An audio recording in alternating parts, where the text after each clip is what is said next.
Chapter 1. Close your eyes and picture it. Can you see it? I nod, eyes closed. Imagine it right there before you. See its texture, shape, and color. Got it? I smile, holding the image in my head. Good. Now reach out and touch it. Feel its contours with the tips of your fingers, cradle its weight in the palms of your hands, then combine all of your senses, sight, touch, smell, taste. Can you taste it? I bite my lip and suppress a giggle. Perfect. Now combine that with feeling. Believe it exists right before you. Feel it, see it, touch it, taste it, accept it, manifest it, he says. So I do. I do all of those things. And when he groans, I open my eyes to see for myself. He shakes his head. You were supposed to think of an orange. This isn't even close. Nope, nothing fruity about him.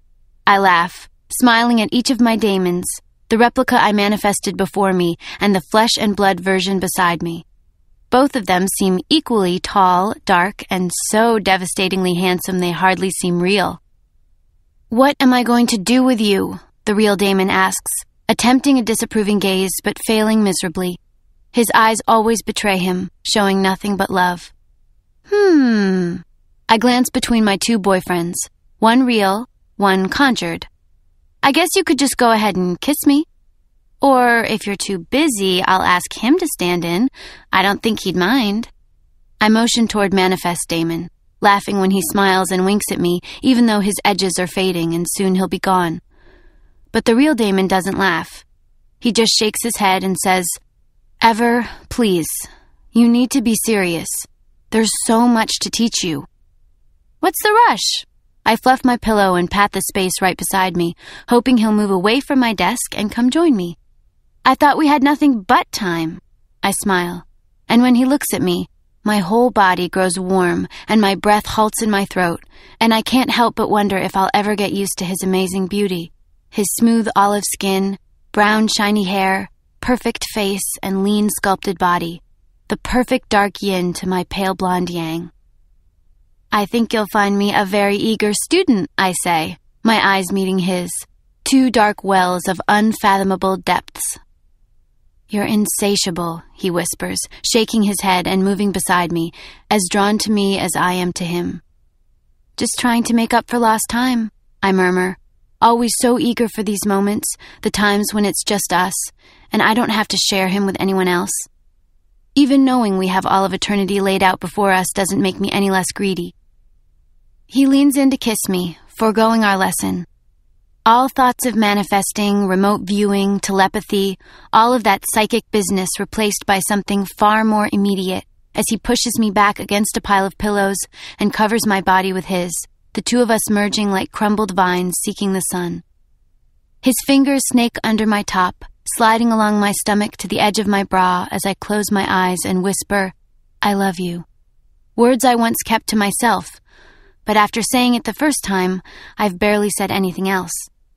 Hearing his soft, muffled groan as he releases the clasp on my bra, so effortlessly, so perfectly, nothing awkward or fumbling about it.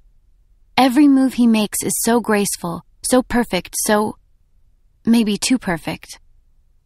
What's wrong? He asks as I push him away, his breath coming in short, shallow gasps as his eyes seek mine, their surrounding skin tense and constricted in the way I've grown used to. Nothing's wrong. I turn my back and adjust my top, glad I completed the lesson on shielding my thoughts since it's the only thing that allows me to lie. He sighs and moves away, denying me the tingle of his touch and the heat of his gaze as he paces before me.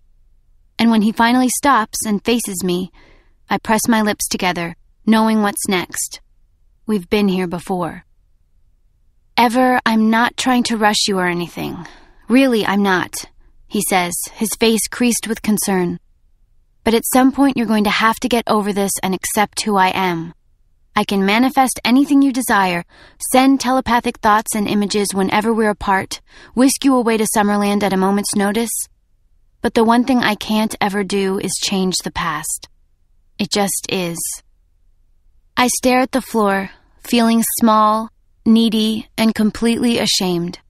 Hating that I'm so incapable of hiding my jealousies and insecurities. Hating that they're so transparent and clearly displayed. Because no matter what sort of psychic shield I create, it's no use. He's had 600 years to study human behavior, to study my behavior, versus my 16. Just give me a little more time to get used to all this, I say, picking at a frayed seam on my pillowcase. It's only been a few weeks. I shrug, remembering how I killed his ex-wife, told him I loved him, and sealed my immortal fate less than 3 weeks ago. He looks at me, his lips pressed together, his eyes tinged with doubt, and even though we're merely a few feet apart, the space that divides us is so heavy and fraught, it feels like an ocean. I'm referring to this lifetime, I say, my voice quickening, rising, hoping to fill up the void and lighten the mood.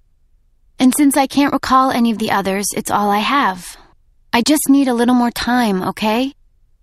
I smile nervously, my lips feeling clumsy and loose as I hold them in place, exhaling in relief when he sits down beside me, lifts his fingers to my forehead, and seeks the space where my scar used to be. Well, that's one thing we'll never run out of.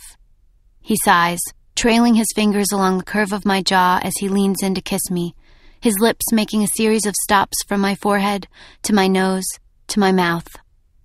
And just when I think he's about to kiss me again, he squeezes my hand and moves away, heading straight for the door and leaving a beautiful red tulip behind in his place.